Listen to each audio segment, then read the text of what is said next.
तो यहाँ पर आपको भारतीय राजनीति विचारक का ये आपको अध्याय 16 होगा। अध्याय 16 के अंतर्गत यहाँ पे हम महात्मा गांधी के बारे में पढ़ेंगे और ये इसका अध्याय 16 का पार्ट 1 होगा। इसके अंतर्गत आपको सबसे पहले महात्मा गांधी का हम परिचय को पढ़ते हैं। देखिए, भारत के राष्ट्रपिता महात्मा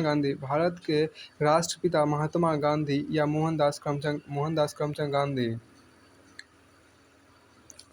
तो भारत के राष्ट्रपिता महात्मा गांधी या मोहनदास करमचंद गांधी आधुनिक भारत के महान जननायक, समाज सुधारक और नैतिक दार्शनिक थे। तो आधुनिक भारत के महान जननायक, समाज सुधारक और नैतिक दार्शनिक थे। उन्होंने इंग्लैंड से कानून की शिक्षा प्राप्त की। तो महात्मा गांधी ने इंग्लैंड से कानून की शिक्षा प्राप्त कर अपना व्यावसायिक जीवन 1891 में बैरिस्टर के रूप में प्रारंभ किया था।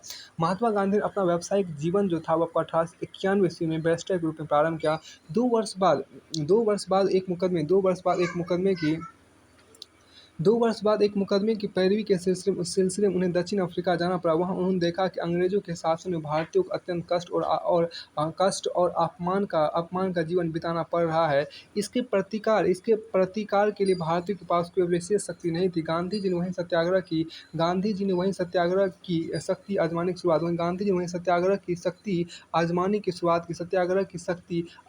की शुरुआत की। वे लंबे समय तक वहीं रहे और बीच-बीच में भारत आते जाते रहे, जहाँ लोकमान्य बाल गंगाधर तिलक और गोपाल कृष्ण गोखले जैसे महान नेताओं से उनका घनिष्ठ परिचय हुआ। 1915 में जब वे भारत लौटे तो यहाँ उनका नाम प्रसिद्ध हो चुका था। यहाँ पर भी भारतीयों की दीनहीन दशा का पता लगाने के लिए उन्होंने देश का दौरा किया। प्रथम विश्व युद्ध के बाद जब अंग्रेजों ने भारतीयों पर अत्याचार का सिलसिला जारी रखा तो गांधी जी ने आपको अहिंसा, नॉन वायलेंस का पाठ पढ़ाकर जनता के उग्र आंदोलन को हिंसात्मक होने से बचाया। उन्होंने कुछ समय के इंडियन नेशनल कांग्रेस का नेतृत्व भी संभाला, जो उन दिनों राष्ट्रीय जागरण की प्रमुख संस्था थी। 1930 में गांधी जी ने अपने 78 अनुयायियों के साथ साबरमती आश्रम से दांडी तक 200 मील की पैदल यात्रा की। 1930 में गांधी जी ने 78 अनुयायियों के साथ साबरमती आश्रम से दांडी तक 200 मील। देखिए, 200 मील जो आपको होता है वो कितना किलोमीटर होता है? तो 200 मील जो आपको ये होता है, ये आपको होता है 200 मील जो आपको होता है, ये आपको होता है 321.869 किलोमीटर होता है। 221 मील जो आपको है वो आपको 200 मील जो आपको है वो आपको कितना किलोमीटर? 200 मील जो आपको होता है वो आपको 321.861 किलोमीटर होता है। किलोमीटर को बदलने के मीटर एक हज़ार से उसमें गुना कर दीजिए तो मीटर में चेंज हो जाएगा। किलोमीटर को अगर मीटर में बदलना है तो इसमें 1000 से गुना कर दीजिए तो आपको मीटर में चेंज हो जाएगा। हम ये कहेंगे 200 मील जो है वो कितना किलोमीटर होता है? तो आपको 321.861 किलोमीटर आपको होता है।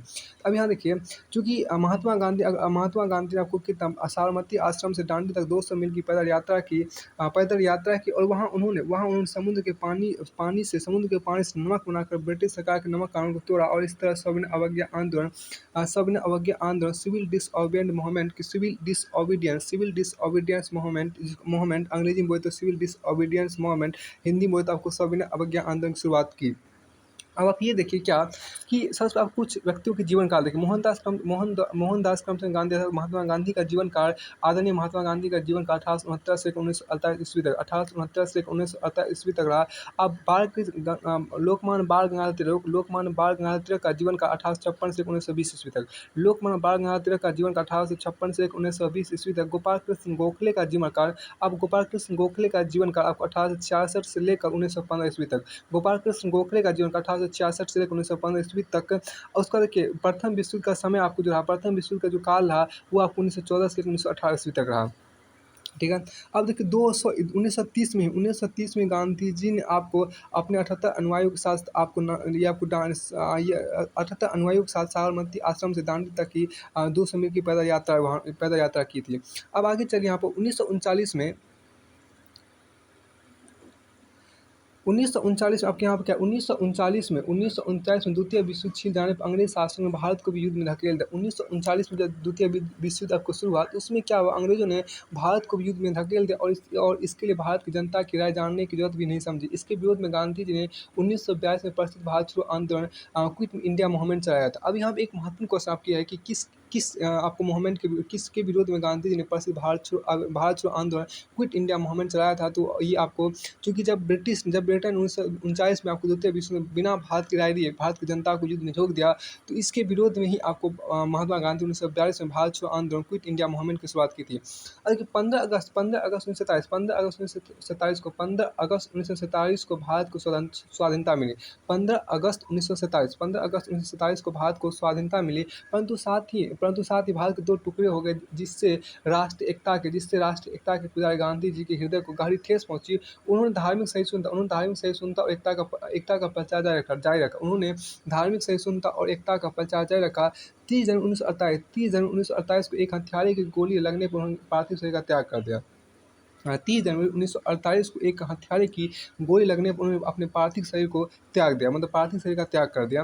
अब गांधी ने सत्य, अंग्रेजी में द ट्रूथ और अहिंसा मतलब नॉन वायलेंस के सिद्धांतों के आधार पर मानवता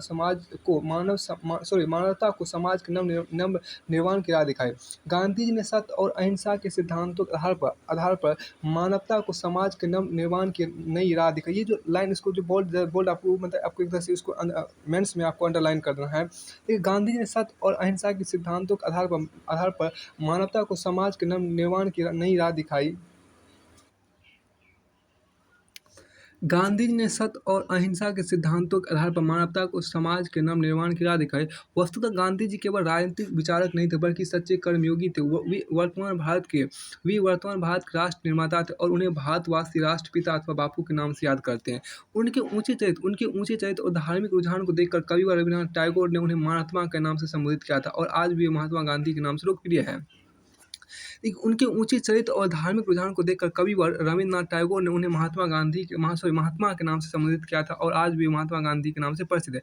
यानी एक यहाँ पर देखिए, रविन्द्रनाथ टैगोर ने ही आपको महात्मा गांधी को, मतलब मोहनदास करमचंद गांधी को महात्मा सबसे पहले उन्होंने ही कहा था, और उस महात्मा के नाम से ही आपको महात्मा गांधी के नाम से परिचित हो गए। तो आपको देखिए, सबसे पहले महात्मा गांधी किसी महात्मा कहा था, तभी कवि व रविन्द्रनाथ टैगोर नहीं कहा था। अब देखिए यहाँ पर कि कवि व रविन्द्रनाथ टैगोर का आपको माननीय है, आपको देखिए रविन्द्रनाथ टैगोर का जीवन काल 1861 से लेकर 1941 ईस्वी तक रहा। तो रविन्द्रनाथ टैगोर का आपको जीवन का 1861 से लेकर 1941 ईस्वी तक रहा। आपको 1861 से लेकर 1941 ईस्वी तक 1941 तक आपको रविन्द्रनाथ टैगोर का आपको जीवन काल रहा। अब यहाँ तक राजनीतिक उन्होंने महान धार्मिक और नैतिक लक्ष्य की सिद्धि के लिए अपनाया। अपनी आत्मकथा सत्य के प्रयोग माई एक्सपेरिमेंट विथ ट्रूथ 1929 के अंतर्गत उन्होंने अपने जीवन के अनुभवों को पूरी सच्चाई के साथ व्यक्त किया है। अब देखिए, महात्मा गांधी की आत्मकथा का नाम माई एक्सपेरिमेंट विथ ट्रूथ मतलब सच्चाई के प्रयोग माई एक्सपेरिमेंट विथ ट्रूथ जिसे बोलते हैं। 1929 में आपको हुआ था, मतलब इसका आपको प्रकाशन आपको हुआ था। तो आपको अपनी आत्मकथा सत्य के प्रयोग में एक्सपेरिमेंट विथ ट्रूथ 1929 के अंतर्गत उन्होंने अपने जीवन के अनुभवों को पूरी सच्चाई के साथ व्यक्त किया। और उनके विचार अनेक पुस्तकों, लेखों, संपादकीय और प्रवचनों इत्यादि के रूप में बिखरे पड़े हैं। उन्होंने किसी नए वाद को जन्म नहीं दिया। और स्वयं यह स्वीकार किया कि गांधीवाद नाम की कोई विचारधारा नहीं है। कुछ भी हो राजनीतिक चिंतन के क्षेत्र में गांधी जी के मुख्य सिद्धांतों के समुच्चय को गांधीवाद के रूप में पहचाना जाता है। कुछ भी हो राजनीतिक चिंतन के क्षेत्र में गांधी जी के मुख्य सिद्धांतों के समुच्चय को गांधीवाद के रूप में पहचाना जाता है। गांधी जी ने अपनी विचारधारा सिद्धांतों को विशेष प्रणाली के रूप में विकसित करने के विचार से किसी विवेचनात्मक ग्रंथ ट्रीटाइज की रचना नहीं की, बल्कि व्यवहारिक जीवन में जो समस्याएं समय समय पर उनके सामने आए उनका समाधान करते चले। गांधी जी ने अपनी विचारधारा या सिद्धांतों को विशेष प्रणाली के रूप में विकसित करने के विचार से किसी विवेचनात्मक ग्रंथ ट्रीटाइज की रचना नहीं की, बल्कि व्यवहारिक जीवन में जो समस्याएं समय समय पर उनके सामने आए उनका समाधान करते चले। सत्य जिस रूप में उनके प्रति प्रकट होता चला, उसे स्वीकार करने से वे कभी पीछे नहीं हटे। फिर भी उन्होंने कुछ निश्चित सिद्धांत अवश्य विकसित किए। सत्य और अहिंसा के आदर्श उनके जीवन के मूल मंत्र थे, जिनके आधार पर उन्होंने अपनी राजनीतिक कार्रवाई के तरीके विकसित किए। प्रसिद्ध अमेरिकी अश्वेत नेता मार्टिन लूथर किंग जूनियर ने अपने नागरिक अधिकार आंदोलन सिविल राइट मूवमेंट्स के दौरान अपने आप को गांधी जी का अनुयायी स्वीकार किया। अब देखिए यहाँ पर मार्टिन लूथर किंग जूनियर का जीवन काल आपको रहा 1929 से लेकर 1968 ईस्वी तक का। तो मार्टिन लूथर किंग जूनियर का आपको जीवन काल 1929 से लेकर 1968 ईस्वी तक रहा। उसके बाद देखिए कविवर रवीन्द्रनाथ टैगोर, आपको कविवर रवीन्द्रनाथ टैगोर का जीवन काल 1861 से 1928 ईस्वी तक रहा। अब ये देखिए मार्टिन लूथर किंग जूनियर ने स्वयं को अपने इस आपको जो मोहम्मद उसने शुरू किया नागरिक अधिकार आंदोलन, स्वयं को कहा था, मैं अपने आप को कहा था गांधी जी का अनुयायी स्वीकार किया था। उसने स्वयं को गांधी जी का अनुयायी बताया था। अब एक विचार यहाँ पर दिया हुआ है मार्टिन लूथर किंग जूनियर, एक विचार यहाँ पर कि ईसा मसीह ने हमें अहिंसा की शिक्षा दी। ईसा मसीह ने हमें अहिंसा की शिक्षा दी। गांधी जी ने हमें यह सिखाया कि राजनीतिक संघर्ष की तकनीक के रूप में इसका प्रयोग कैसे किया जाए। ईसा मसीह ने हमें अहिंसा की शिक्षा दी। गांधी जी ने हमें यह सिखाया कि राजनीतिक संघर्ष की तकनीक के रूप में इसका प्रयोग कैसे किया जाए। अब यहाँ पर दूसरा आपको विचार है, दूसरा आपके यहाँ पर विचार क्या है, दूसरा आपके यहाँ पर है गांधीवाद की मुख्य संबंध। यहाँ दूसरा टॉपिक आपको गांधीवाद की मुख्य मान्यता है। गांधीवाद की मुख्य मान्यता है।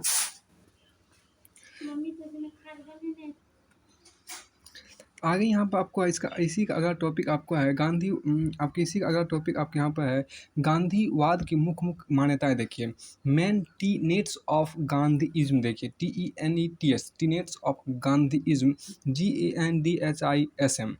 अब देखिए राजनीति और नैतिकता, परस्पर संबंध, relationship between politics and ethics. देखिए प्रसिद्ध इतालवी विचारक निकोलो मैकियावेली ने राजनीति और नैतिकता के बीच दीवार खड़ी करते हुए यह तर्क दिया था कि यदि साध उचित हो तो साधन आप उचित मान लिया जाएगा। यदि साध उचित हो तो साधन को अपने आप उचित मान लिया जाएगा, ऐसा तर्क दिया था। अब के साध को अंग्रेजी में बोलते हैं इंड और आपको साधन को अंग्रेजी में बोलते हैं मीन्स, MEANS मीन्स। अब मैकियावेली का जीवन काल आपका 1469 से लेकर 1527 ईस्वी तक रहा। मैकियावेली का जीवन काल 1469 से लेकर 1527 ईस्वी तक रहा।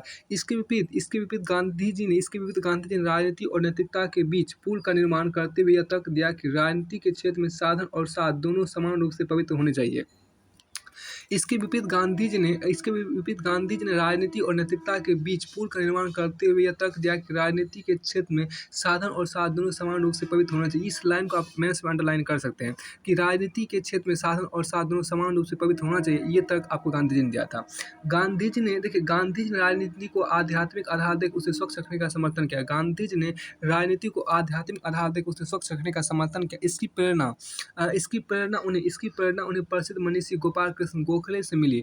इसकी प्रेरणा उन्हें प्रसिद्ध मनीषी गोपाल कृष्ण गोखले से मिली। अब के आपको गोपाल कृष्ण गोखले का जीवन 1866 से लेकर 1915 ईस्वी तक, गोपाल कृष्ण गोखले का जीवन 1866 से लेकर 1915 ईस्वी तक रहा। अब देखिए आपको आध्यात्मिक धार्मिक और नैतिक ये तीनों अभिव्यक्तियां गांधी जी एक ही भाव व्यक्त करती थी। आध्यात्मिक, धार्मिक और नैतिक ये तीनों अभिव्यक्तियां गांधी जी एक ही भाव व्यक्त करती थी। अब कि आध्यात्मिक को अंग्रेजी में बोलते हैं स्पिरिचुअल, धार्मिक को अंग्रेजी में बोलते हैं रिलीजियस और नैतिक को अंग्रेजी में बोलते हैं मोरल, MORAL मोरल, और आपको इथिकल ETHIC। अब यहाँ देखिए धर्म को उन्होंने कभी संकुचित अर्थ में नहीं लिया। महात्मा गांधी ने कभी भी धर्म को संकुचित अर्थ में नहीं लिया। उनकी दृष्टि में विश्व के सब धर्मों का सार तत्व एक ध्येय है, एक जैसा था। महात्मा गांधी की दृष्टि में विश्व के सब धर्मों का सार तत्व एवं ध्येय एक जैसा था। महात्मा गांधी की दृष्टि में सब धर्मों का सार तत्व एवं ध्येय एक जैसा था। वे धार्मिक सहिष्णुता एवं उदारता के समर्थक थे। राजनीति के धार्मिक आधार से उनका तात्पर्य यह था कि प्रत्येक राजनीतिकृत या संस्था को नैतिक कसौटी पर कसना आवश्यक है। मार्क्स के भौतिकवादी दर्शन के विपरीत महात्मा गांधी आध्यात्म तत्व की प्रधानता में विश्वास रखते थे। गांधी जी के अनुसार यह भौतिक संसार एवं इसकी चमक दमक नश्वर है। अतः सांसारिक जीवन में उन्नति के लिए आध्यात्मिक जीवन का तिरस्कार करना बुद्धिमत्ता नहीं है। आध्यात्मिक जीवन का तिरस्कार करना बुद्धिमत्ता नहीं है। अब आगे आप कहें जो राजनीति में धर्म से विहीन है वह मृत्युजार के तुल्य है और आत्मा को पतन के गर्त में धकेलती है। जो राजनीति में धर्म से विहीन है, वह मृत्यु जार के तुल्य है और आत्मा को पतन के गर्त में धकेलती है। दूसरे शब्दों में वे नीति शास्त्र, एथिक्स को राजनीति, पॉलिटिक्स, अर्थशास्त्र, इकोनॉमिक्स से भी ऊंचा स्थान देते हैं। उनकी दृष्टि में राजनीति वहीं तक वर्णित थी जहाँ तक वह नैतिकता की कसौटी पर खरी उतरती हो, अन्यथा उसे किनारा कर लेना चाहिए। यहाँ पर देखिए आपका आपका फिर से देखिए यहाँ पर कि जो राजनीति, महात्मा गांधी ने कहा था, जो राजनीति धर्म से विहीन है वह मृत्यु जार के तुल्य है और आत्मा को पतन के गर्त में धकेलती। इस लाइन को मैं इसमें आपको अंडरलाइन कर लेना है। देखिए दूसरे शब्दों में वे नीति शास्त्र, इथिक्स, अंग्रेजी बोलते नीति शास्त्र, अंग्रेजी बोलते इथिक्स, और राजनीति अंग्रेजी बोलते पॉलिटिक्स तथा अर्थशास्त्र, इकोनॉमिक्स से भी ऊंचा स्थान देते हैं। उनकी दृष्टि में राजनीति वहीं तक वर्णित थी जहाँ तक वह नैतिकता की कसौटी पर खरी उतरती हो, अन्यथा उससे किनारा कर लेना चाहिए। वस्तुतः गांधी ने सामाजिक, राजनीतिक, आर्थिक और धार्मिक जीवन को पृथक पृथक विभागों में कभी नहीं देखा, बल्कि संपूर्ण जीवन को अखंड मानकर धर्म को उसका सार्थक समझा। वे गीता के इस वचन विश्वास करते थे, योग कर्मसु कोश्रम, अर्थात कर्म में कुशलता ही योग है। धर्म मनुष्य को निकम्मा रहना नहीं सिखाता, बल्कि कर्मठ व्यक्ति ही धर्मनिष्ठ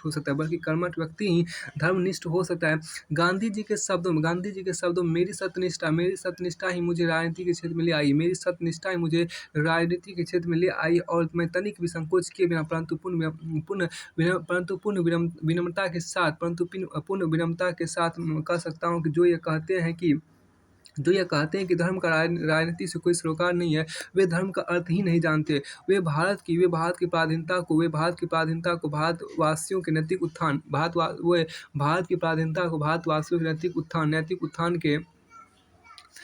उत्थान के मार्ग में बाधक मानते थे। इसी बाधा को हटाने के उन्होंने स्वाधीनता आंदोलन में भाग लिया। राजनीतिक स्वतंत्रता के साथ उन्होंने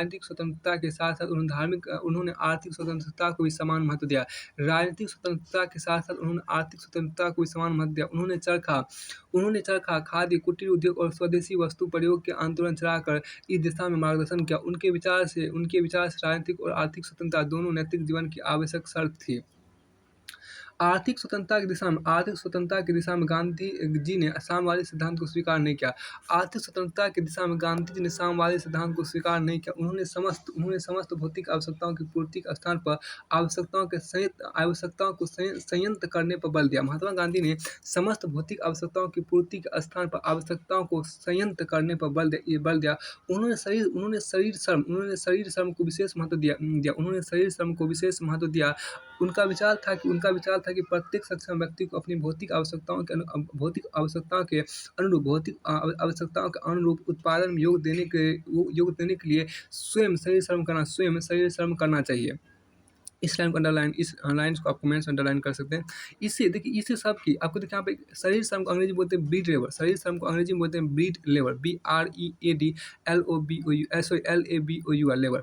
इस सब से देखिए इससे सब की भोजन, वस्त्र और आवास की न्यूनतम आवश्यकताओं की पूर्ति तो होगी ही, साथ ही श्रम की प्रतिष्ठा भी बढ़ेगी और बौद्धिक कार्य करने वालों का स्तर गिरेगा नहीं, बल्कि उन्नत होगा। जब सभी श्रमशील होंगे तो सामाजिक विषमता समाप्त हो जाएगी और वर्गहीन समाज, क्लासेस सोसाइटी की स्थापना संभव हो सकेगी। परंतु इस तरह उत्पादन बढ़ाने से सब लोगों की सब आवश्यकताओं की पूर्ति हो सकेगी, ऐसा गांधी जी नहीं सोचते थे। जैसा कि देखिए ऐसा गांधी जी आपको नहीं सोचते थे, जैसा कि साम्यवादी सोचते हैं। सच्ची आर्थिक स्वतंत्रता के उत्पादन बढ़ाकर आत्मनिर्भर तो होना चाहिए। सच्ची आर्थिक स्वतंत्रता के लिए उत्पादन बढ़ाकर आत्मनिर्भर तो होना चाहिए, परंतु अपनी आवश्यकताओं पर भी नियंत्रण रखना चाहिए। इच्छाओं को संयत रखकर ही उनकी पूर्ति की जा सकती है। इच्छाएं बढ़ाने से वे तृष्णा का रूप धारण कर लेती है। तृष्णा की तृप्ति तृष्णा की तृप्ति का कोई उपाय नहीं, तृष्णा की तृप्ति का कोई उपाय नहीं है। तृष्णा की तृप्ति का कोई उपाय नहीं है। मरुस्थल में देखिए, मरुस्थल में मरीचिका के पीछे भटकने वाले मृग कभी शांति प्राप्त नहीं करता। मरुस्थल में मरीचिका के पीछे भटकने वाले मृग कभी शांति प्राप्त नहीं करता, कभी शांति प्राप्त नहीं करता।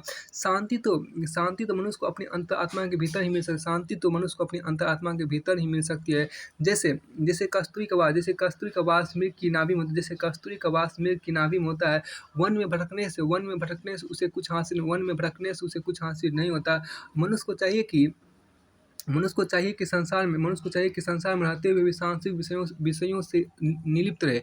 मनुष्य को चाहिए कि संसार में रहते हुए भी सांसारिक विषयों से निलिप्त रहे। जैसे कमल का पत्ता जड़ में रहते हुए जड़ से लिप्त नहीं होता। अब आपको यहाँ पर देखिए, आपको आगे यहाँ पर साम्यवाद को समझते हैं कि साम्यवाद आखिर होता क्या है। यहाँ से देखते हैं साम्यवाद, इसको अंग्रेजी में बोलते हैं कम्युनिज्म। आखिर क्या होता है, साम्यवाद क्या है? देखिए साम्यवाद का सिद्धांत यह मानता है कि यदि निजी संपत्ति, प्राइवेट प्रॉपर्टी का अंत कर दिया जाए, श्रम को सबके लिए अनिवार्य कर दिया जाए और उत्पादन की शक्तियाँ का पूर्ण विकास हो जाए, तो सब लोगों के भौतिक आवश्यकताओं की पूर्ति संभव हो जाएगी। अब यहाँ पर देखिए क्या कि निजी संपत्ति अंग्रेजी में बोलते हैं प्राइवेट प्रॉपर्टी बोलते हैं, और आपको पीपी बोलते हैं, मतलब प्राइवेट प्रॉपर्टी बोलते हैं। और आप उत्पादन शक्ति अंग्रेजी में बोलते हैं force of production, PF, force of production बोलते हैं, पीएफ बोलते हैं, मतलब फोर्स ऑफ प्रोडक्शन हो गया। अब भौतिक आवश्यकता को बोलते हैं मटेरियल नीड्स का मतलब आपको होता है भौतिक आवश्यकता आपको होता है। अब एक बार फिर से देखिए साम्यवाद आखिर है क्या। देखिए साम्यवाद का सिद्धांत यह मानता है कि यदि निजी संपत्ति का अंत कर दिया, श्रम को सबके लिए अनिवार्य कर दिया जाए और उत्पादन की शक्तियों का पूर्ण विकास हो जाए, तो सब लोगों की भौतिक आवश्यकताओं की पूर्ति संभव हो जाएगी। अब आगे यहाँ पर क्या, आगे आपके यहाँ पर साधन और साध आपको आगे यहाँ पर है साधन और साध, जिसको अंग्रेजी में बोलते हैं मीन्स एंड इंड्स बोलते हैं। तो साधन को अंग्रेजी में बोलते हैं मीन्स, MEANS मीन्स, और आपको साध को अंग्रेजी में बोलते हैं ENDS इंड्स। देखिए राजनीति और नैतिकता के निकट संबंध को स्पष्ट करने के गांधी जी ने साधन और साध दोनों की पवित्रता पर बल दिया। राजनीति और नैतिकता के निकट संबंध को स्पष्ट मैकियावेली और उसके अनुयायियों के विपरीत गांधी जी साधन को साध से पहले रखते हैं। जैसे साधन होंगे वैसा ही साध होगा। साधन की प्रकृति से निर्धारित होती है। साधन की प्रकृति से निर्धारित होती है। साधन की तुलना बीज से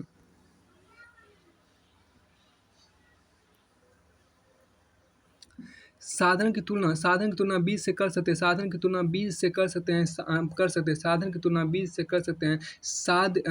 की वृक्ष से। देखिए साधन की तुलना बीज से कर सकते हैं, साध की वृक्ष से। अब देखिए साधन की तुलना बीज से कर सकते हैं और साध की तुलना आपको वृक्ष से कर सकते हैं। जैसा बीज डालेंगे वैसा ही वृक्ष उगेगा। बबुल का पेड़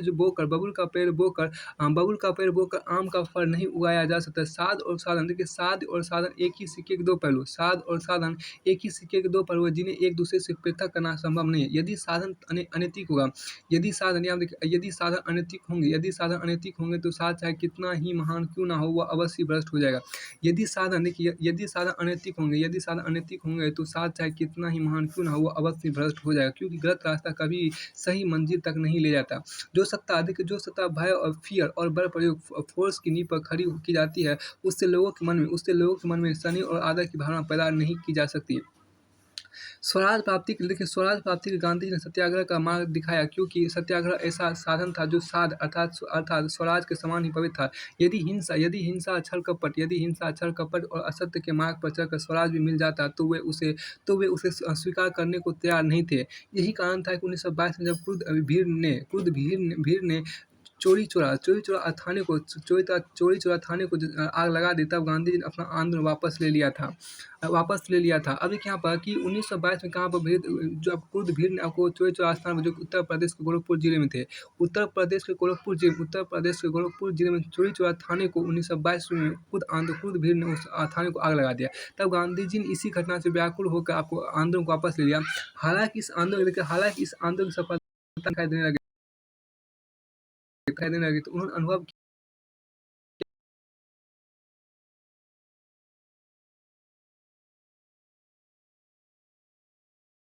गांधी जी ने देखिए गांधी जी ने यह मान्यता रखी कि सत्य और अहिंसा के मार्ग पर चलना अपने आप में श्रेयस्कर है। गांधी जी ने यह मान्यता रखी कि सत्य और अहिंसा के मार्ग पर चलना अपने आप में श्रेयस्कर है।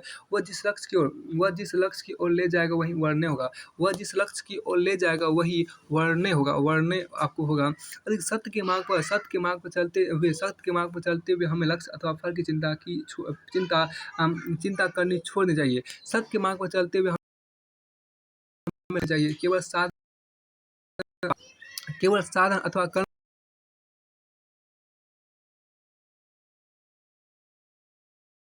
गीता के सिद्धांत में विश्वास करते थे। गांधी जी इस गीता के इस सिद्धांत में विश्वास करते थे। कर्मण्येवाधिकारस्ते मा फलेषु कदाचन। कर्मण्येवाधिकारस्ते मा फलेषु कदाचन। अर्थात कर्म करना है तेरे बस में। अर्थात कर्म करना, इसका ये मतलब कर्मण्येवाधिकारस्ते माँ फलेषु कदाचन का मतलब ये होता है कि कर्म करना ही तेरे बस में है, फल तेरे हाथ में नहीं है। कर्म करना ही तेरे बस में है, फल तेरे हाथ में नहीं है। अतः मनुष्य को केवल कर्म करना चाहिए, फल की चिंता छोड़नी चाहिए। कर्म और फल के इस संबंध को ध्यान रखते हुए गांधी जी बार बार कहते थे, मेरे लिए अहिंसा का स्थान स्वराज से पहले, है। अब इसको अंग्रेजी में बोलते हैं फॉर मी अहिंसा comes before Swaraj. The Swaraj. अब देखिए सत्य और अहिंसा, अगर टॉपिक आपके यहाँ पर सत्य और अहिंसा जिसको अंग्रेजी में बोलते हैं, जिसको हम अंग्रेजी में बोलते हैं आपको ट्रूथ एंड नॉन वायलेंस। देखिए अब अपनी आत्मकथा सत्य के प्रयोग, मैं एक्सपेरिमेंट सत्य के साथ प्रयोग या सत्य के प्रयोग आप बोल सकते हैं। मैं एक्सपेरिमेंट विद ट्रूथ 1929। अपनी आत्मकथा आप देखिए सत्य के साथ मेरा प्रयोग। देखिए अपनी आत्मकथा सत्य के प्रयोग के अंतर्गत गांधी जी ने लिखा है कि मेरे निरंतर अनुभव ने मुझे विश्वास दिलाया कि सत्य से अलग कोई ईश्वर नहीं। और सत्य की सिद्धि का एकमात्र उपाय अहिंसा, और सत्य की सिद्धि का एकमात्र उपाय अहिंसा है। अहिंसा की अखंड साधना से ही सत्य का पूर्ण साक्षात्कार प्राप्त किया जा सकता है। वस्तुतः ईश्वर की तरह सत्य का साक्षात्कार भी बहुत कठिन है। क्योंकि वो अत्यंत रहस्यमय है। बड़े बड़े ऋषि मुनि ज्ञानी और मनुष्य उसके भेद को नहीं जान सके तो साधारण मनुष्य उसे क्या पहचान पाएगा। देखिए वह तो सत्य की ओर जाने वाले मार्ग पर ही चल सकता है, और वह मार्ग है अहिंसा, और वह मार्ग आपको अहिंसा है। देखिए महाभारत में आपको अहिंसा परमो धर्म की शिक्षा दी गई है। अर्थात अहिंसा परम धर्म है। महात्मा बुद्ध और भगवान महावीर ने अपने अनुयायियों को अहिंसा का पाठ पढ़ाया। पश्चिम ईसा मसीह, अब यहाँ देखिए पश्चिम ईसा मसीह ने सारे संसार को अहिंसा की शिक्षा दी, परंतु अहिंसा नॉन वायलेंस नॉन इंजरी का स्वरूप है क्या। देखिए पश्चिम ईसा मसीह ने सारे संसार को अहिंसा की शिक्षा दी। पश्चिम ईसा मसीह ने सारे संसार को अहिंसा की शिक्षा दी। पश्चिम ईसा मसीह ने सारे संसार को अहिंसा की शिक्षा दी, परंतु अहिंसा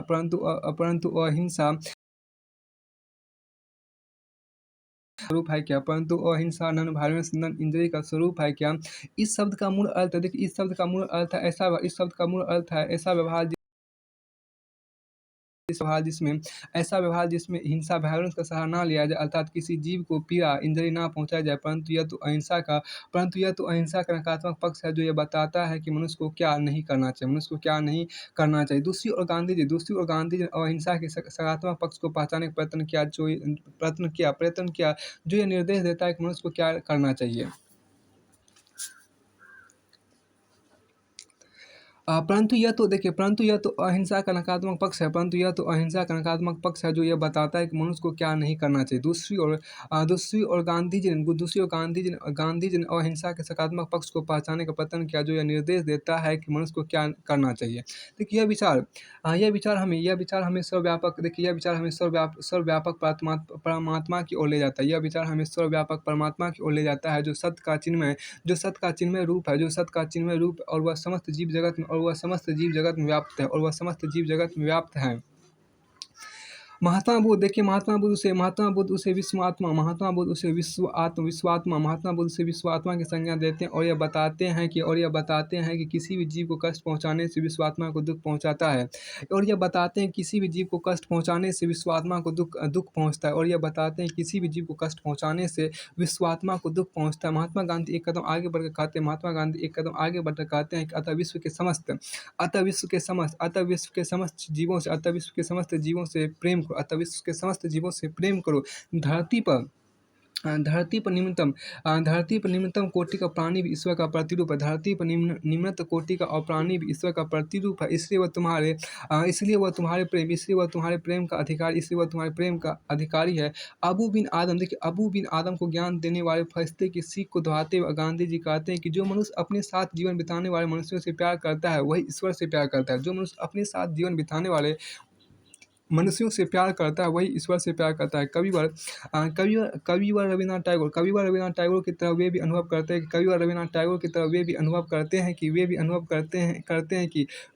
करते हैं कि यदि तुम्हें ईश्वर की झलक देखनी है तो वह तुम्हें खेतों में कई दोपहर में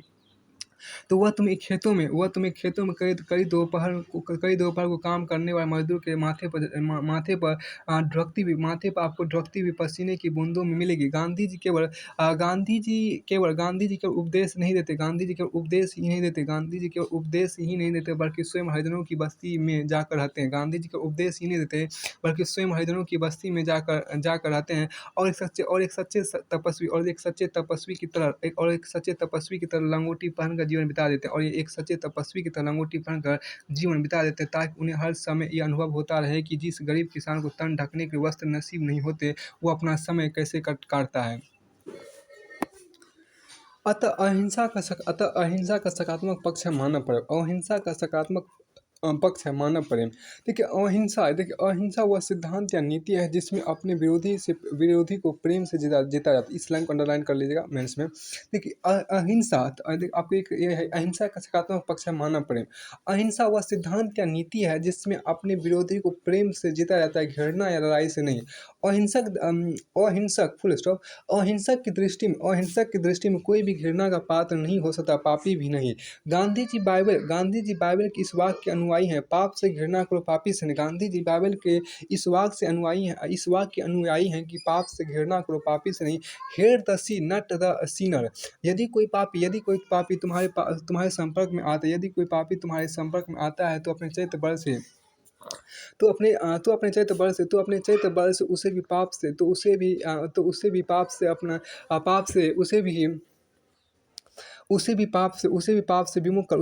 से विमुख करके सन्मार्ग पर चलने के प्रेरित करो। उसे भी पाप से पाप से विमुख करके सन्मार्ग पर चलने के प्रेरित करो। अतः अहिंसा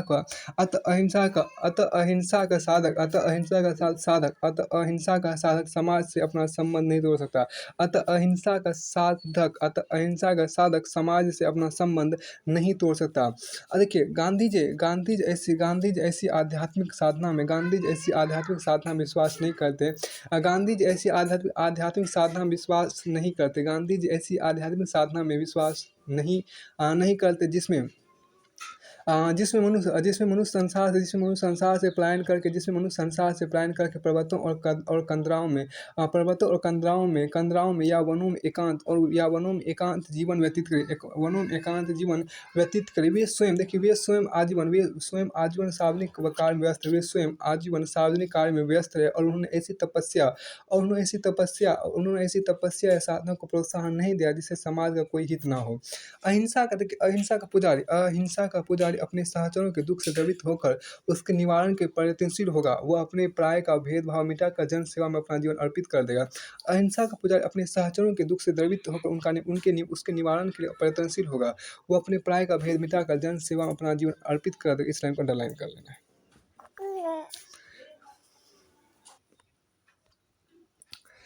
अहिंसा का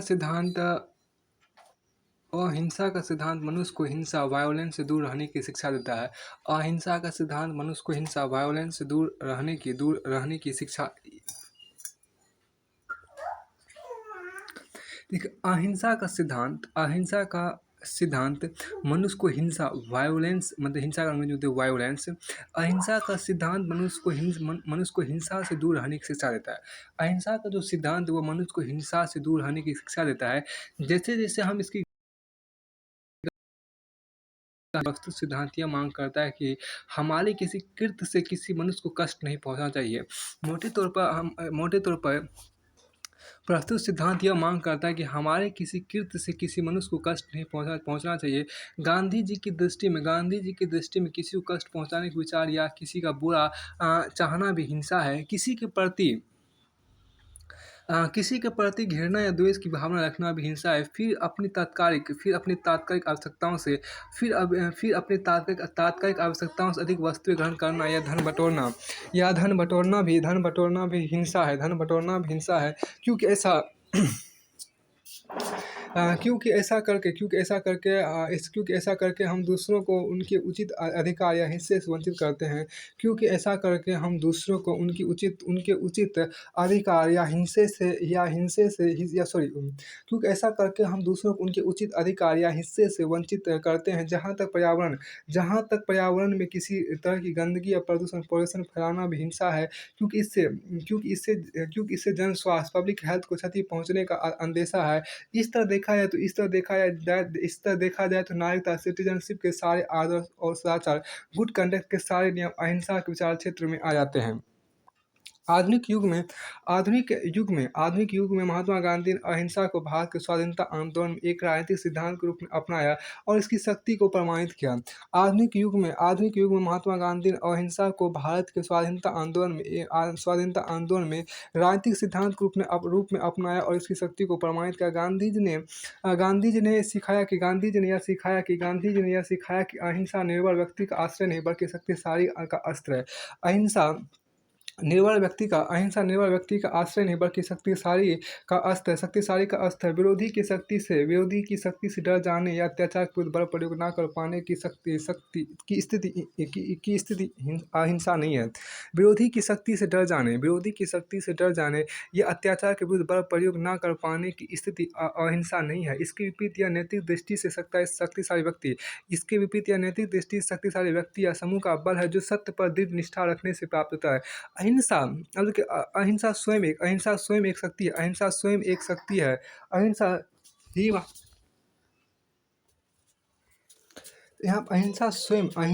एक शक्ति है जिससे विरोधी के हृदय पर विजय प्राप्त की जाती है। अहिंसा स्वयं एक शक्ति है जिससे विरोधी के हृदय पर विजय प्राप्त की जाती है। यह भौतिक शक्ति को आध्यात्मिक शक्ति के आगे झुकाने की कला है। अब देखिए भौतिक शक्ति अंग्रेजी का फिजिकल फोर्स और आध्यात्मिक शक्ति को अंग्रेजी में बोलते हैं स्पिरिचुअल फोर्स। मनुष्य के लिए अहिंसा आत्मशुद्धि का साधन। जब मनुष्य के मन में कोई मैल नहीं रह जाता तब उसमें इतनी नैतिक शक्ति आ जाती है जो अन्याय करने वालों का हृदय परिवर्तन कर देती है। अहिंसा का साधक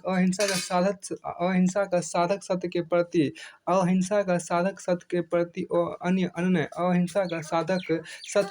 अनन्य निष्ठा रखकर असत्य की शक्ति को परास्त करने की क्षमता रखता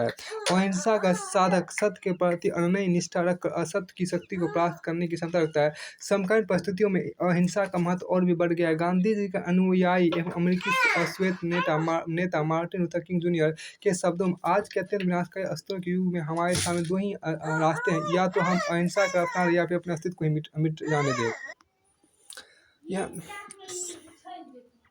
तो आपको आज के अत्यंत विनाशकारी यहाँ पर आपको कहा गया क्या कि मार्टिन लूथर किंग जूनियर के शब्दों में आज के अत्यंत विनाशकारी अस्त्रों के युग में आज के विनाशकारी अस्त्रों के युग में हमारे सामने दो ही रास्ते हैं, या तो हम अहिंसा को अपना लें या फिर अपने अस्तित्व को ही मिट जाने दें ये बात है आपको मार्टिन लूथर किंग जूनियर ने कहा था। अब मार्टिन लूथर किंग जूनियर जो अश्वेत अमेरिकी नेता थे, उनका आपको जीवन काल 1929 से लेकर 1968 ईस्वी तक उनका जीवन काल रहा।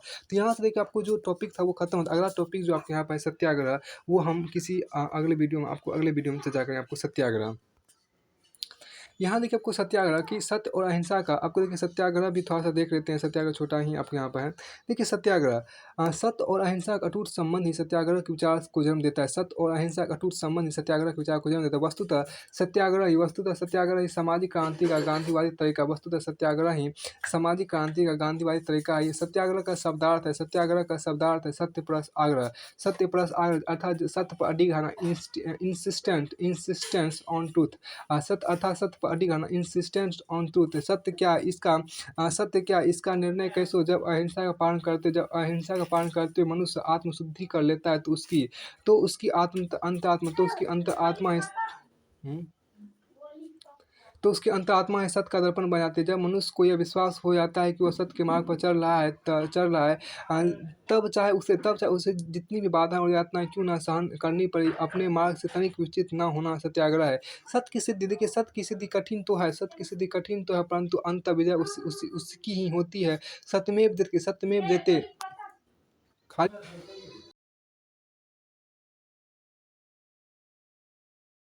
है अनित या असत की नहीं, सत्य की ही जय होती है, अनित या असत की नहीं। अतः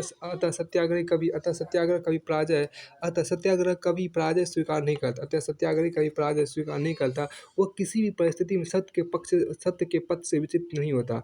वह किसी भी परिस्थिति में आपको सत्य के पथ से विचलित नहीं होता। वो स्वयं सत्य पर दृढ़ रहकर ही वो अपने विरोधियों का हृदय परिवर्तन करने का बीड़ा उठाता है। उसे पीड़ा पहुंचा कर नहीं, क्योंकि अहिंसा सत्याग्रह की आवश्यक शर्त है। सत्याग्रही अपने आप को कष्ट पहुंचाकर, जैसे कि अनशन करके या कारावास की यातना सहन करके विरोधी के मन को आंदोलित कर देता है, जिससे वो अंततः अन्याय के मार्ग से हटकर न्याय के मार्ग पर चढ़ने के नैतिक रूप से विवश हो जाता है। इसी सत्याग्रह की विधि को गांधी जी ने स्वराज की प्राप्ति के लिए अपनाया। अब आगे देखिए क्या सत्याग्रह के सिद्धांत। अब आगे देखिए क्या कि सत्याग्रह के सिद्धांत का विश्लेषण करते समय यह याद रखना चाहिए कि सत्य तो शाश्वत और निर्विकार है, परंतु मनुष्य स्वयं अपूर्ण है। अतः कोई व्यक्ति यह दावा नहीं कर सकता है कि उसने सत्य का पूर्ण ज्ञान प्राप्त कर लिया। राजनीति के क्षेत्र में सत्य की व्याख्या के प्रश्न पर भी मतभेद पैदा हो सकता है कि ऐसी हालत में गांधी जी के अनुसार हठधर्मिता ऑब्स्टिनेसी का रास्ता अपनाना उपयुक्त नहीं होगा। सत्याग्रही को विरोधी पक्ष के साथ संवाद स्थापित करके एक दूसरे के दृष्टिकोण को समझने की प्रेरणा देनी चाहिए, ताकि दोनों पक्ष मिलकर सत्य का अन्वेषण कर सके। यदि विरोधी पक्ष सत्याग्रही के आमंत्रण को अस्वीकार कर दे, अर्थात बातचीत के तैयार ही ना हो, तभी उसे नैतिक दबाव के तौर तरीके का सहारा लेना चाहिए। अब आगे का यहाँ पर आपको टॉपिक है सविनय अवज्ञा, जिसको अंग्रेजी में बोलते हैं सिविल डिसओबीडियंस बोलते हैं। सविनय अवज्ञा जिसको अंग्रेजी में बोलते हैं सिविल डिसओबीडियंस, इसको हम यहाँ पर देखते हैं। देखिए गांधी जी के अनुसार मनुष्य मूलतः नैतिक प्राणी है। इस दृष्टि से वह राज्य के आदेशों और कानूनों का पालन करने के लिए वहीं तक बात है जहाँ तक ये नैतिकता के कसूरी पर खड़े उतरते हो। जो कानून नैतिकता के सिद्धांतों को विरुद्ध हो उसका विरोध करने के लिए गांधी ने सविनय अवज्ञा का रास्ता दिखाया। सविनय अवज्ञा का मूल अर्थ ऐसे कानून का उल्लंघन जो स्वयं अन्यायपूर्ण हो। विस्तृत अर्थ में जब सरकार की किसी नीति पर विरोध प्रकट करने या किसी राजनीतिक सुधार पॉलिटिकल रिफॉर्म की मांग पर सरकार का ध्यान केंद्रित करने के उद्देश्य से कोई कानून तोड़ा जाता है तो उसे भी सविनय अवज्ञा कहा जाता है। इस शब्दावली का आविष्कार का श्रेय अमेरिकी लेखक हेनरी डेविड थोरी को है, जिसने 1848 अपने एक निबंध के अंतर्गत यह स्पष्ट किया था कि उसने कर चुकाने से इनकार करके जेल में रात क्यों बिताई थी। थोरो ने तर्क दिया था कि जब अपनी ही सरकार अन्याय करने लगे तो जनता को उसका विरोध अवश्य करना चाहिए। अब यहाँ पर देखिए हेनरी डेविड थोरो का जीवन काल 1817 से 1862 ईस्वी तक रहा। महात्मा गांधी ने भारत के स्वाधीनता आंदोलन इंडिपेंडेंस मूवमेंट के दौरान इस विचार को अहिंसात्मक संघर्ष नॉन वायलेंट स्ट्रगल और सत्याग्रह इंसिस्टेंस ऑन ट्रूथ की संकल्पना के साथ मिलाकर एक विस्तृत सिद्धांत का रूप दे दिया। गांधी जी ने अपने जीवन में इसका सार्थक प्रयोग भी कर दिखाया, जिसका सबसे प्रमुख उदाहरण 1930 का नमक सत्याग्रह था। उन दिनों ब्रिटिश उपनिवेशवादी शासन अंग्रेजी में बोलते ब्रिटिश कॉलोनियल रिजीम ने भारतीयों पर यह प्रतिबंध लगा दिया था कि वे समुद्र के पानी से नमक नहीं बना सकते। फिर आपको आगे यहाँ पर है कि गांधी जी ने गांधी जी ने इस प्रतिबंध को अन्यायपूर्ण मानते हुए इसका उल्लंघन करने के उद्देश्य से अपने 78 अनुयायियों के साथ समुद्र के किनारे पर जाकर स्वयं नमक बनाया। गांधी जी के अनुसार सविनय अवज्ञा का अर्थ यह है कि समान रूप से हार्दिक सम्मान किया जाए, केवल अन्यायपूर्ण कानून को ही तोड़ा जाए। ऐसे कानून का उल्लंघन सर्वथा अहिंसात्मक होना चाहिए। यह कार्रवाई सार्वजनिक रूप से करनी चाहिए। यह कार्रवाई को सार्वजनिक रूप से करनी चाहिए, छिपकर नहीं। और कानून तोड़ने पर जो दंड मिले उसे सहर्ष स्वीकार कर लेना चाहिए। फिर सविनय अवज्ञा का सहारा तभी लेना चाहिए जब अनुनय विनय मतलब आपको पर्सुएशन के सहारे प्रयास किए जा चुके हो और वे विफल हो चुके हैं। देखिए, अनुनय विनय को अंग्रेजी में बोलते हैं परसुएशन एंड पिटिशन। समकालीन राजनीति में कई बार आपको सविनय अवज्ञा के दुष्प्रयोग के उदाहरण भी देखने को मिलते हैं। यह बात याद रखनी चाहिए कि सविनय अवज्ञा का ध्येय सत्ताधारियों का हृदय परिवर्तन करना है, उन्हें विवश करना नहीं। कि किसी अधिनायक तंत्र डिक्टेटरशिप, विदेशी शासन, विदेशी शासन या अन्यायपूर्ण शासन के विरुद्ध सविनय अवज्ञा का प्रयोग तर्कसंगत होगा। परंतु जो शासन प्रणाली नागरिकों के अधिकारों का सम्मान करती हो, जिसमें लोकतंत्रीय तरीकों से शासन पर अपना प्रभाव डाल सकते हो या सरकार को बदल सकते हो, यहाँ यह तरीका बहुत सोच समझ कर अपनाना चाहिए। यदि कोई समूह समाज के दूसरे हिस्सों के हितों की अनदेखी करके केवल अपनी मांगे पूरी कराने के उद्देश्य से जेल भरो आंदोलन चलाता है तो उसे सविनय अवज्ञा का सराहा नहीं जा सकता। इसको फिर से, यदि कोई समूह समाज के दूसरे हिस्सों के हितों की अनदेखी करके केवल अपनी मांगे पूरी कराने के उद्देश्य से जेल भरो आंदोलन चलाता है तो उसे सविनय अवज्ञा कहकर सराहा नहीं जा सकता। अब आपको आगे यहाँ पर थ्योरी ऑफ ट्रस्टीशिप देखिए, यहाँ पर न्याय, जिसे हम बोलते हैं न्यायशीलता का सिद्धांत बोलते हैं हिंदी में। देखिए, गांधी जी ने ऐसे आदर्श समाज की कल्पना की है जिसमें प्रत्येक व्यक्ति का व्यवहार अहिंसा से प्रेरित होगा। अतः इस समाज में राज की कोई आवश्यकता नहीं रहेगी।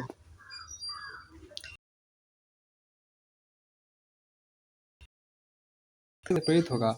अतः इस समाज में राज की कोई आवश्यकता नहीं रहेगी। धनवान और निर्धन का भेद मिट जाएगा। लोगों की आवश्यकताएं इतनी सीमित हो जाएगी कि वे प्रकृति के निकट रहकर शरीर श्रम से ही उन्हें पूरा कर लेंगे। परंतु इस अवस्था तक पहुंचना बहुत कठिन है। ऐसे आदर्श समाज की स्थापना में सब व्यक्तियों का चरित्र अत्यंत उन्नत होना चाहिए। यह एक लंबा रास्ता। अतः तात्कालिक व्यवस्था के लिए गांधी जी एक व्यवहारिक समाधान प्रस्तुत करते हैं जो उनके न्यायशीलता या ट्रस्टीशिप के सिद्धांत में निहित है। इस सिद्धांत के अनुसार जब तक मनुष्य सारी यांत्रिक साधनों के बिना काम चलाने में आपको अभ्यस्त नहीं हो जाते और जब तक बड़े उद्योगों, भारी मशीन और बड़े बड़े व्यापार व्यवसायों को समाप्त नहीं किया जा सकता, तब तक ऐसा उपाय करना जरूरी है जिससे बड़े उद्योग धंधे केवल सार्वजनिक हित को समर्पित हो। वे व्यक्तिगत स्वार्थ की पूर्ति के साधन या हिंसा के उपकरण न रहे। इसके लिए गांधी जी पूंजीपतियों के हृदय परिवर्तन, चेंज ऑफ हार्ट की मांग करते हैं ताकि पूंजीपति अपनी संपदा को निजी संपत्ति ना समझकर संपूर्ण समाज की धरोहर समझे। अब देखिए, यहाँ पर हृदय परिवर्तन अंग्रेजी में बोलते हैं चेंज ऑफ हार्ट बोलते हैं। हृदय पर अंग्रेजी में बोलते हैं चेंज ऑफ हार्ट बोलते हैं। उसके बाद यहाँ पर देखिए, निजी संपत्ति, प्राइवेट प्रॉपर्टी, पीपी बोलते हैं। और धरोहर को बोलते हैं ट्रस्ट। अब आगे यहाँ पर ये देखिए कि आगे आपके यहाँ पर क्या दूसरे शब्दों में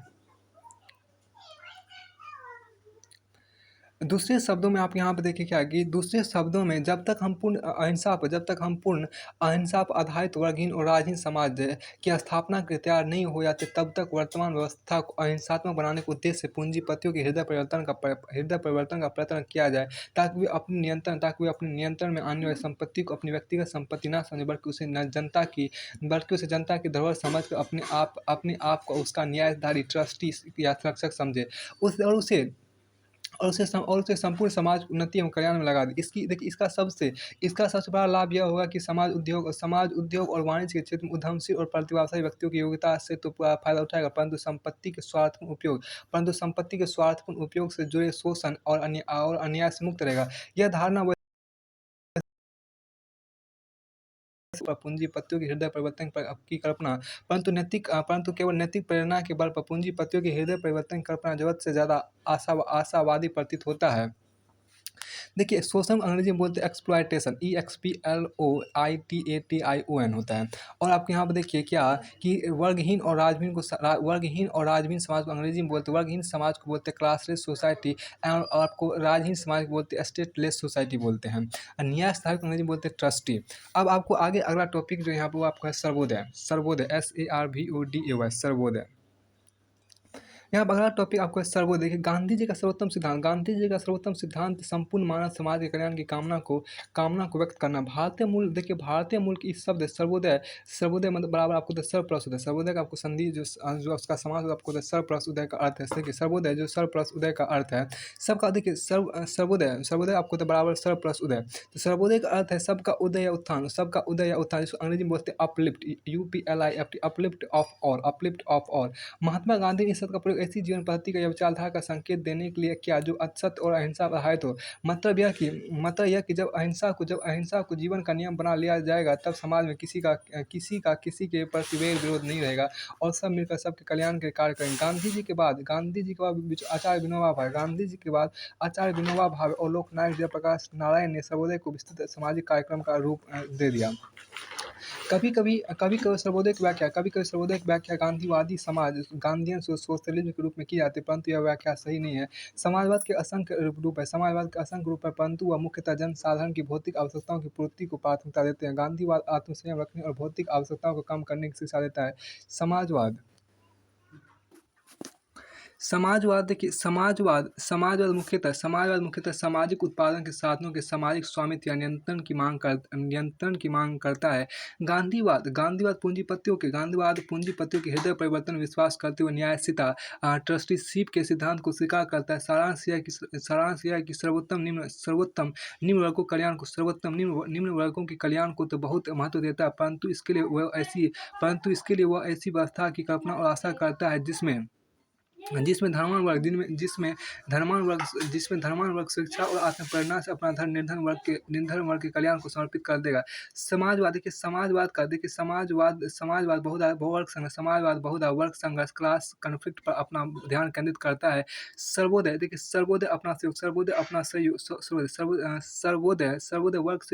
वर्ग सहयोग की प्रेरणा देता है। सर्वोदय आपको वर्ग सहयोग की प्रेरणा देता है, जिसको हम आपको वर्ग सहयोग बोलते हैं, क्लास कॉपरेशन अंग्रेजी बोलते हैं। वर्ग सहयोग अंग्रेजी में बोलते हैं क्लास कॉपरेशन, देखिए COPERATION। सर्वोदय के मूल सिद्धांत के संदर्भ में कभी कभी यह प्रश्न उठाया जाता है कि जो समाज उच्च और निम्न, बलशाली और निर्बल, कुशाग्र बुद्धि और मंदबुद्धि लोगों में बटा है, उसमें सबके उन्नयन के लक्ष्य का क्या औचित्य है? क्या हमें अपना ध्यान केवल निम्न, निर्बल और मंदबुद्धि लोगों के उत्थान पर केंद्रित नहीं करना चाहिए? प्रसिद्ध गांधीवादी विचारक विनोबा भावे ने इस प्रश्न पर विस्तृत विचार करने के बाद हरिजन पत्रिका 1948 के अंतर्गत सर्वोदय की एक नई व्याख्या दी है।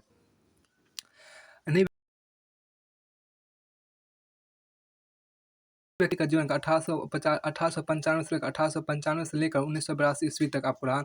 उसके बाद यहाँ पर देखिए क्या कि आपको आचार्य विनोबा भावे का जीवन का वही 1895 से लेकर 1982 ईस्वी तक रहा। जबकि लोकनायक जयप्रकाश नारायण का जीवन का 1902 से 1979 ईस्वी तक, 1979 ईस्वी तक आपको रहा। अब आपको देखिए विनोबा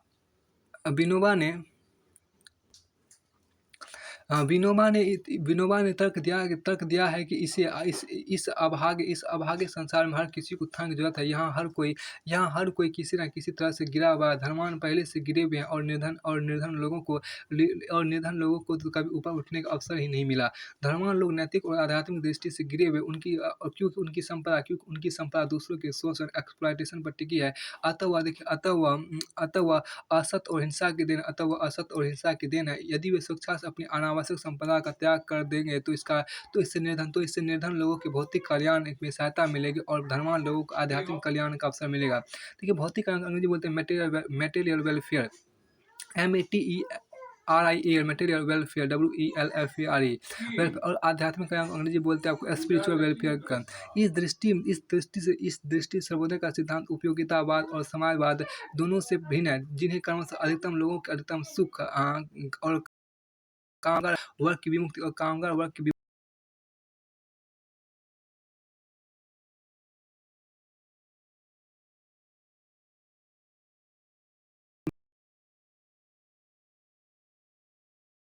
उपयोगितावाद को अंग्रेजी में बोलते हैं यूटिलिटेरियनिज्म बोलते हैं, यूटिलिटेरियनिज्म बोलते हैं, और समाजवाद को सोशलिज्म बोलते हैं।